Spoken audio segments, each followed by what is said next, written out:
Andre just reminded me to remind you about the memberships. The information is on the YouTube, and the 3 minutes stays the same. It's free, but with a membership, there will be more extensive interviews. People say, well, we want to have 15-minute, 20-minute interviews. We're going to have more in-depth information about the issues that impact you. And speaking of those issues, I want to ask yourself this question. Do you get 12 weeks holiday this summer and then winter holidays? And do you have any idea what's going on with our government negotiating with the American government or with the European Union?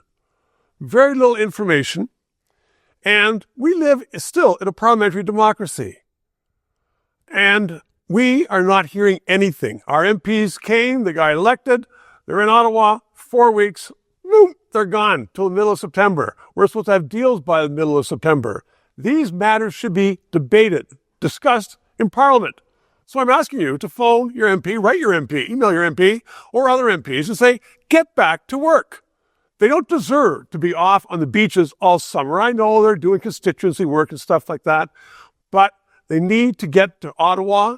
They need to ask the government, what are your plans? What is your direction? What are you doing about the East-West pipeline? How are we knitting this country together? What are you doing about the GG's plan to spend $1 million for a new rink? That's a little aside in there, but it's just something that cheeses me off. This GG spends money like crazy.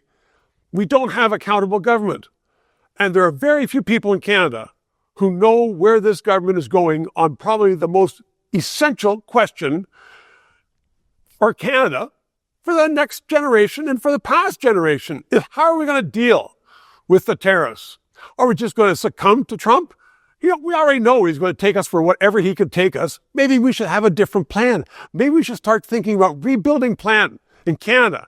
And so we don't have these silly little nuances and more woke stuff that Trudeau let us into. Let's have a nation-building effort. Before every event, everybody sing "O Canada" instead of some silly woke notion about land settlements. Before other events, let's talk about Canada. Let's talk about what a great nation we have been and not be apologetic for Sir John A. Macdonald or for other politicians who built this country. Let's talk about whether, in fact, we can stand on our own 2 feet. I think we can. We have so many resources. We have such a big, vast country. We have such a system of government. But right now, as a result of the last 10 years with Trudeau, we need to rebuild Canada. We've been led down the garden path by the Liberals. We have a new Prime Minister. We still have those old Liberals there pulling a lot of the strings. But that's why Parliament should be there. And let's have a revitalized opposition so we can hear what the government's plans are. We can debate whether, in fact, maybe some Canadians just want to say, fine, we will join the States. Or we are going to go alone, or how we're going to go alone. So please, call your MP. It's time for action.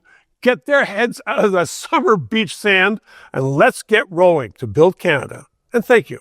To those of you who have subscribed and donated, a heartfelt thank you. You're keeping us on the air. If you're watching and you haven't, please try to do so, because 4 years ago we started this show because there needed to be independent analysis. Now more than ever, with the Online Harms Act, once that gets into law, it's been passed once by the House, there are going to be hundreds of bureaucrats censoring the news in Canada, censoring this show. We need to keep it on the air. Thanks for your support.